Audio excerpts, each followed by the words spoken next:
Oke,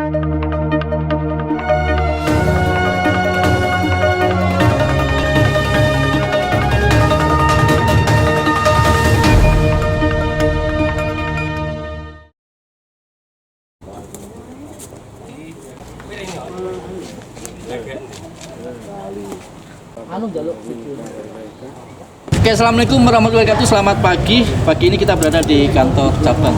Ini kantor cabang Magetan. Kantor cabang dinas pendidikan wilayah Ponorogo tapi di Magetan. Pagi ini kita bersama dengan Mas Kun. Mas Kun. Aku bolak-balik keliru. Mas Kun. Padahal namanya juga Mas Kun. Mas, hari ini berapa yang disembelih? Alhamdulillah dengan kebersamaan mengucapkan rasa syukur kita Cabdin wilayah Ponorogo menyembelih 4 ekor sapi. 4 ekor sapi. Ya. Berarti 2 Magetan, 2 di Magetan, 2 di Ponorogo. Hari ini juga. Hari ini juga. Kayaknya nanti saya setelah ini geser ke Ponorogo untuk melihat bagaimana proses membagikan daging kurban. Pak Mas Kun, bagaimana bisa terjadi hal seperti ini? Mohon maaf, saya baru pertama kali ini meliput hal-hal seperti ini. Ya, semuanya kita dasari dengan ucapan rasa syukur.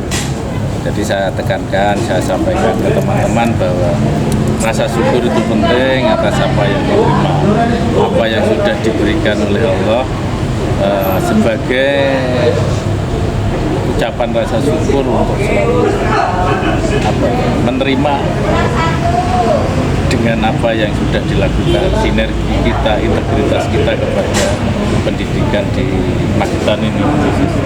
Setelah nanti disembelih, ditaruh tempat pasti, penyalurannya apa?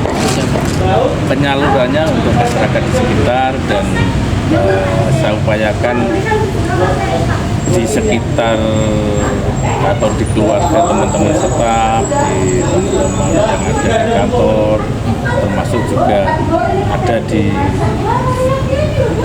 bagikan ke teman-teman kepala sekolah, ke anak-anak yang ada di sekolah. Pak Mas Kun, ini lebih cenderung ke arah rasa syukur. Rasa sekolah kita sampai berbuat seperti ini. Ya, ini dari eselon 3, eselon 4, teman staf, pengawas, kepala sekolah jadi satu untuk mewujudkan itu dengan 4 satu. Sedikit terkait SPMB. Hari ini kan mulai pengambilan PIN. Bagaimana menurut Anda? Apakah sudah prosesnya sudah dilalui semua? Kan beberapa minggu lalu banyak yang bertanya-tanya terus.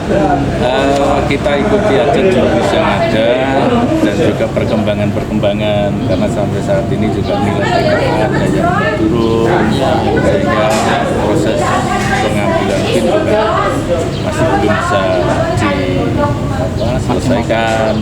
Makanya kita tetap menjalankan perintahnya dari Dinas Pendidikan Provinsi, TIKP.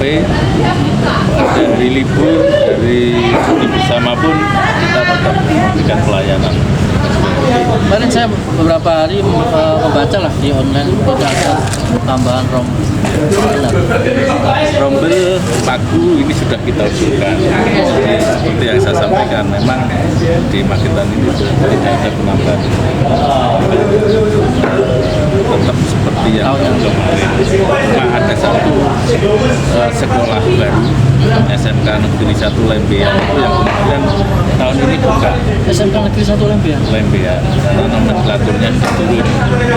Ada SMK 1 Lembean lah. Ya, itu justru malah permintaan dari Pemkab Magetan untuk mendirikan SMK negeri dengan basis pertanian.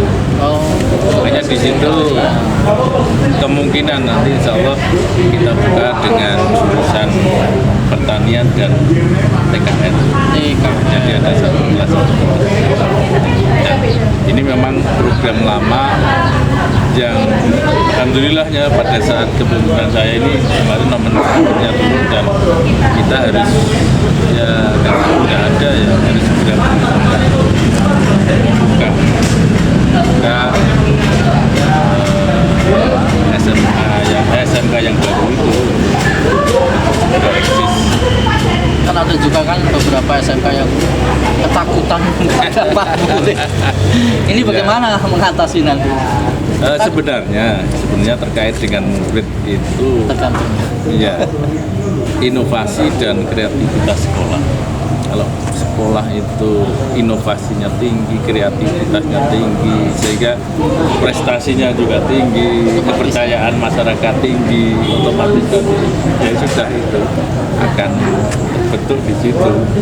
Tidak akan kesulitan mencari murid, justru akan murid itu yang datang sendiri. Ini pernah saya buktikan, Mas. Ya. Saya dulu dari SMK kecil di Bojonegoro, di SMK Kanor ya, SMK kecil, satu angkatan itu hanya ada 126 siswa, padahal pagunya waktu itu 252. Iya, akhirnya kita upayakan dengan pendekatan masyarakat, terus komunikasi dengan masyarakat, silaturahmi masyarakat, kepercayaan masyarakat terbentuk, dan setelah dari 126 itu langsung menjadi 252 Satu tahun. Itu berarti inovasi yang siapa yang bicarakan tadi? Ya, jadi saya keliling ke desa-desa. Saya ikut di Musrengbar, saya ikut konferensi kepala desa, konferensi sekdes, sehingga di situ Itu kepala sekolah. saya waktu itu masih guru-guru. Masih guru-guru. Ya, karena saya bertanggung jawab. Bagaimana pendapatan murid? Bagaimana SMK Kanor jadi besar? Waktu itu jurusannya apa? Gimana? Jurusan. Jurusannya ada pertanian, TKR, terus ada APH, apa itu pemasaran sama multimedia. Iya. Dan sekarang SMK Kanor Alhamdulillah mungkin gaungnya sudah bisa terlihat. dan sampai Pak Maskun duduk di sini ya. Menelurkan empat generasi. Jadi ada yang jadi kepala cabang seperti saya, ada yang menjadi pengawas, ada yang menjadi kasubag Jadi dari SMK Kanor.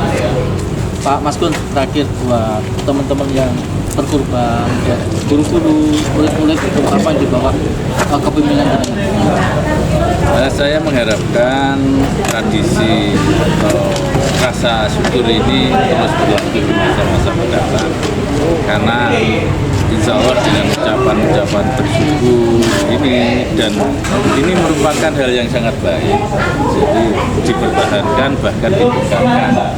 Saya menghimbau kepada kepala sekolah semuanya upayakan setiap tahun dari Raya Kurban itu ada darah yang menetes di kantornya atau di sekolahnya, apapun itu bentuknya, mungkin bisa latihan kurban ya.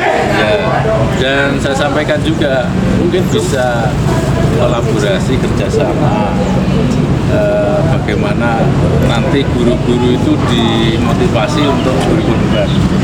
Jadi 7 orang jadi 7 orang jadi 1. Iya, akhirnya nanti ada yang anak-anak itu latihan korban, tapi guru atau tenaga TU ini korban sendiri dengan sistem arisan. Mungkin kan nggak berat kalau arisan. Kalau langsung 3.700.000 atau 3.500.000 itu ada. Tapi kalau dari tahun ke tahun, insya Allah ada apa ya? Dari bulan-bulan enggak. Seperti Pak Roso. ini Mbah Roso nih ya. Ya, ini juga nabung mulai besaran yang tahun lalu. Terakhir untuk SPMB buat wali murid jangan pernah itu bingung untuk mencari yang sekolah. Kami dari cabang dinas pendidikan wilayah dan mengimbau pada semua wali murid dan siswa, calon siswa. Ini kita harapkan untuk tetap tenang, mengikuti juknis yang ada, jangan sampai bermain-main tentang ini sehingga menggunakan berbagai cara. Kami berilah kepercayaan, berilah ruang untuk melaksanakan SPMB ini sebaik-baiknya. Karena Ya seperti yang saya tahu, memang SPFB itu penuh dengan trik-trik, intrik yang mungkin nanti bisa menimbulkan masalah kalau tidak ada kesadaran dari kita semua. Nah, mudah-mudahan semuanya nanti sesuaikan dengan bisa ada. Toh juknis itu tentunya sudah dibuat sedemikian rupa untuk SPMB yang sebaiknya, adil dan ya sesuai dengan yang diharapkan oleh semua masyarakat. Oke, pemirsa, ngobrol kita semoga korban yang di ini belakang kita nih, Baroso ini yang mungkin pencetusnya juga lah, pencetusnya nih. Semoga Baroso, Pak Maskun sehat terus, guru-guru semakin rukun, siswanya semakin banyak, pendidikan di Magetan dan Ponorogo semakin luar biasa. Thank you. Terima kasih dukungan dari teman-teman semuanya. Amin.